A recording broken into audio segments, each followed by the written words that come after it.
Bonsoir à tous, je suis Sandrine, professeure des écoles en classe de CM1, CM2 et je tiens le blog de la Trousse de Sobel depuis maintenant 8 ans. Donc aujourd'hui, ma troisième vidéo va porter sur le sujet de... Je vais parler de cette période qu'on est en train de vivre en ce moment. Tout d'abord, je voudrais vous dire que je ne me suis pas du tout exprimée sur ma page Facebook, ni sur mon blog d'ailleurs, pendant toute cette affaire. Pour la simple et bonne raison que déjà au début quand ça a commencé, je me souviendrai toujours ce vendredi 13 mars, où on nous a annoncé que l'école serait fermée pendant au moins 4 semaines, c'est-à-dire jusqu'aux vacances de printemps. Oh là là, comme c'était bizarre. On savait pas trop, on tournait en rond avec les collègues dans la cour, on se disait mais c'est quoi ce truc, qu'est-ce qui se passe? On a essayé tant bien que mal de faire quelques photocopies, de donner quelques travaux à faire aux enfants, mais 4 semaines, on n'arrivait pas à se projeter beaucoup. Et puis ce fameux lundi 16 mars, on a commencé à être confinés. Enfin exactement, c'était le mardi, mais bon, on n'est pas allé à l'école le 16 mars. Et où il a fallu, dans l'urgence, trouver comment enseigner à distance à nos élèves pour ne pas les perdre, pour garder le lien, pour essayer de faire en sorte que la vie continue à peu près normalement. On était tous dans un espèce de brouillard. Qu'est-ce qui nous arrivait? Qu'est-ce qui se passait? Très étrange. Et puis, on a commencé à prendre quelques petites habitudes de travail. Désolée pour le camion qui passe. Je suis sur ma terrasse. Je pense que chacun d'entre nous, on a pris des habitudes, des petites... avec nos élèves, des petites visios, un moyen de communiquer avec eux. Moi, j'utilisais un ENT. Classroom en l'occurrence. Il y avait plein de possibilités, on a découvert plein de façons de communiquer, que ce soit des padlets, que ce soit des vidéos, des défis à donner à nos élèves, etc. Puis, il y a eu cette annonce du 7 mai où le président nous annonce que on allait reprendre l'école le 11 mai. Bien. Et là, il y a eu un déferlement d'hystérie, c'est un truc de malade. Moi, ma réaction, je me suis dit yes, c'est cool, je suis contente de retourner à l'école. J'ai malheureusement osé marquer ça sur ma page Facebook et sur ma page perso. Et alors là, je me suis fait lyncher, mais alors d'une force, et j'ai pas compris ce qui m'arrivait. J'ai pas compris. Ne rêve pas, ça va peut-être pas se faire, et t'imagines pas dans quelles conditions, oh, stop quoi. Il y en a une sur ma page Facebook, elle m'a marqué je vous laisse avec vos abonnés qui boivent vos paroles. Purée, tout ça pourquoi? Parce que j'ai osé dire que j'étais heureuse de retourner à l'école.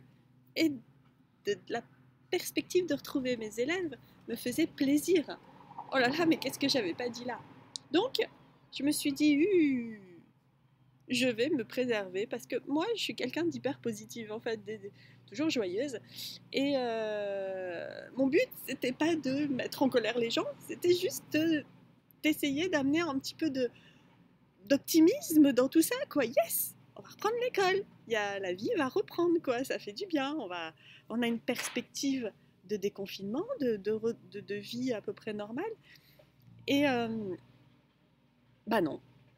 Bah non, j'avais pas le droit. J'avais pas le droit d'être heureuse, j'avais pas le droit de me dire, alors oui, effectivement, dans quelles conditions, oui, on savait pas comment ça allait se passer, on savait pas ce qui allait nous être proposé, mais peu importe, enfin, je veux dire, on a quand même, jusqu'à preuve du contraire, le droit d'avoir une opinion, le droit de s'exprimer, surtout que c'était, mais vraiment quelque chose de... juste, je disais que j'étais contente. Bon, bref. Du coup, je me suis dit, je ne vais plus jamais parler de cette histoire sur ma page. Moi, mon but, c'est de vous partager mes outils, de vous offrir ce que j'ai à vous offrir, que pour vous faire gagner du temps, pour vous permettre d'enseigner plus vite.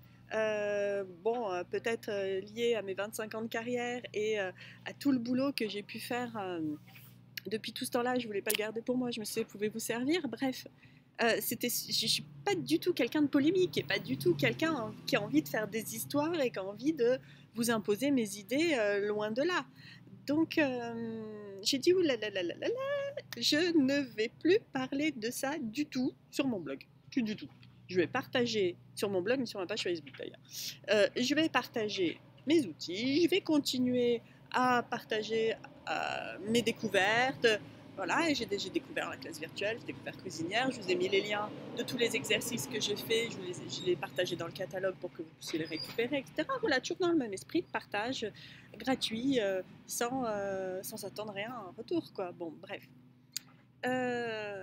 Seulement à un moment donné, maintenant qu'on nous a annoncé donc le retour à l'école et qu'il a été effectif, on est toujours dans une espèce d'ambiance super chelou, quoi. Rien n'est pareil, c'est à l'école, on est tous stressés, on a tous peur de mal faire, de laisser un gamin s'approcher trop des autres, de s'approcher trop sans mettre notre masque.